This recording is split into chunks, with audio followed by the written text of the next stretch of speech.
We're now into the second day of mourning here in the Netherlands for Peter de Vries, the investigative crime journalist. We are appalled by the apparently arbitrary killing of 9 activists in simultaneously... Tonight, more bloodshed in Mexico. Another journalist killed this week in the country. He was known for fighting for the little guys, for trying to dig out corruption. From the Global Initiative Against Transnational Organized Crime, this is the Ripple Effect.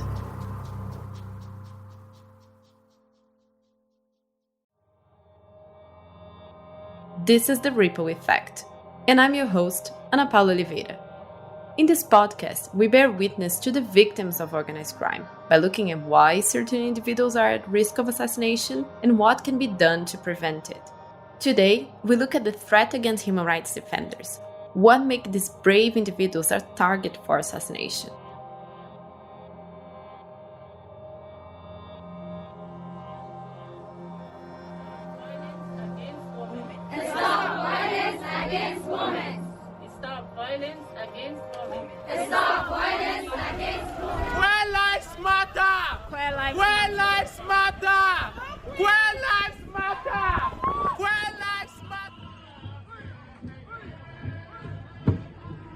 Human rights defenders are commonly defined as those who, individually or together with others, act to protect human rights in a peaceful manner.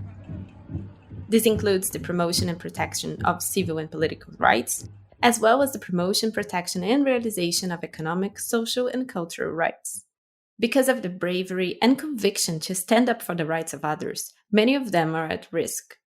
It is estimated that over 300 human rights defenders were killed in 2021.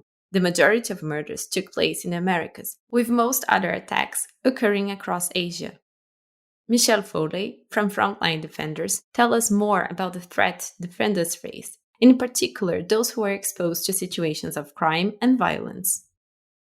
They can be working on land rights, environmental rights, women's rights. They can be working against corruption and exposing links to criminal activities. And ultimately, because of their work, they face an array of risks, including losing their jobs and their livelihoods, restrictions on their movements, such as travel bans and house arrests. They can be charged with false accusations or defamed and targeted by smear campaigns in both traditional media and on social media platforms. They can receive threatening messages. They can be physically attacked. Families can be threatened, abducted, and attacked. They can be tortured, disappeared, and in the most extreme circumstances, they can be killed. But ultimately, I suppose, criminal groups target human rights defenders because their human rights work in areas such as migrant rights, land rights, Indigenous people's rights, sex workers' rights, often end up disrupting the economic interests of these criminal groups who are involved in narco trafficking, human smuggling, illegal logging, or resource extraction and other illegal businesses. According to the Global Assassination Monitor, Colombia is one of the most dangerous places around the world for human rights defenders. These killings occur mostly in rural areas, where there is a limited state presence. In most of the cases, armed groups, including paramilitaries, organized criminal groups, and groups that emerged after the demobilization of the FARC, or Revolutionary Armed Forces of Colombia's People's Army, are believed to be responsible. Juan Papilla is a senior researcher for Americas at Human Rights Watch. He explains the patterns identified behind the killings of rights defenders in Colombia. Now, this is a multifaceted problem that has different trends throughout Colombia. Many human rights defenders are killed for doing precisely their work. Some for opposing the presence of armed groups in their territories, others for reporting human rights abuses. But some human rights defenders are killed during armed groups' broader attacks against civilians. And these murders have exposed underreported patterns of violence and abuse in remote parts of Colombia, where law enforcement and judicial processes rarely reach. One key factor to understand the killing of human rights defenders in Colombia is the limited state presence in these mostly rural areas. This limited state presence means that social organizations, including what are called neighborhood action committees, Afro-Colombian community councils, and indigenous groups, often play prominent roles in performing tasks typically assigned to local government officials, such as protecting the population or promoting government plans. And this increases the visibility of social organizations' leaders, including human rights defenders, exposing them to very serious risks. This includes the human rights defenders who have been promoting initiatives established under the 2016 peace accord with the FARC guerrillas. For example, many human rights defenders have been killed for supporting or participating in plans to replace coca crops, the raw material of cocaine, with food crops. We delve deeper into the 2016 peace agreement between the Colombian government and the FARC in our next episode. The dangers facing human rights defenders in Mexico are similar to those in Colombia, thanks to a complex web of organized crime and corruption in both countries. If you look at who's responsible for these attacks... Maria Maya is Vice President of Programs at the Washington Office on Latin America. It's sometimes very hard to pinpoint the perpetrators, given the multiple cases of Mexican officials working in collusion with organized criminal groups, which can be at the local, state, or federal level. I think this dynamic has been very clear even recently if you look at the number of cases that are being investigated by U.S. officials of top Mexican security officials or former governors or attorney generals that are being investigated for their links to organized crime.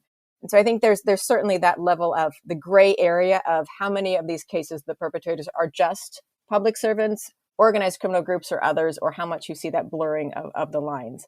There are certain types of defenders that are at particular risk in Mexico. Environmental activists are probably at the top of that list. These are individuals that are openly opposing large-scale development projects and the illegal exploitation of natural resources. This is linked again to organized criminal groups who have also sought to expand their illicit activities beyond drug trafficking to the production and sale of natural resources, to exert territorial control over parts of Mexico, and obviously for profit. In January 2020, the environmental activist Romero Gómez González was murdered in Mexico with signs of torture. He was a fierce defender of the monarch butterflies.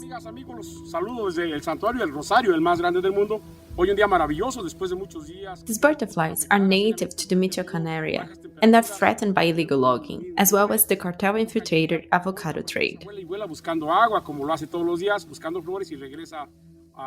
Just days after Romero's funeral, the body of his colleague, Raúl Hernández, who worked at the Butterfly Reserve as a tour guide, was also found. It is believed that both men were killed by organized criminal groups, although no perpetrators have been identified.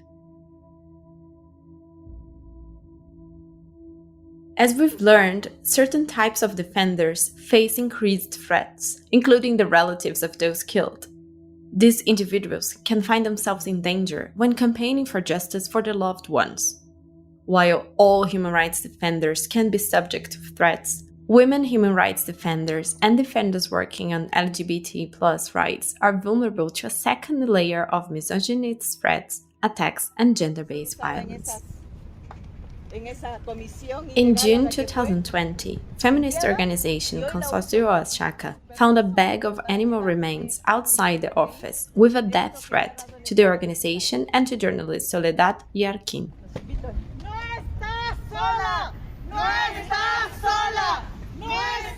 That was allegedly attributed to the New Generation Jalisco cartel, drug trafficking organization. And in that case, the threat was believed to have been linked to the work they're doing for justice for the femicide of Soledad's daughter back in 2018. Rates of femicide in Mexico are rising.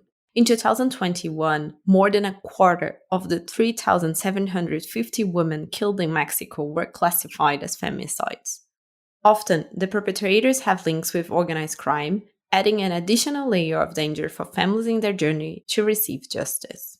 Women's rights defenders are those that are looking for justice for femicide cases, so women that are killed for gender reasons. There's a lot of risk involved because oftentimes aggressors can be linked to organized criminal groups, are members of these organizations, and so the implications for both the families of the victims and organizations working to defend the cases can be actually much more risky because you have that organized criminal element behind you that leads to threats, or we've seen in cases, and there's a very noteworthy case of Maricela Escobedo, in northern Mexico in the state of Chihuahua who, really pushed for the investigation of her daughter who was killed by her boyfriend, who was working for a criminal organization, who also then suffered repercussions herself and security risks that eventually led to her murder because of who the perpetrators are in these cases. It is the economies, power, and territorial disputes, as well as corruption and dirty business, are often the motivating factors in the killings of these brave defenders of human rights. We remember their conviction and contribution to the world. Join us next time as we ask what measures are in place to protect human rights defenders. If you enjoyed the Ripple Effect, please share and subscribe wherever you get your podcasts.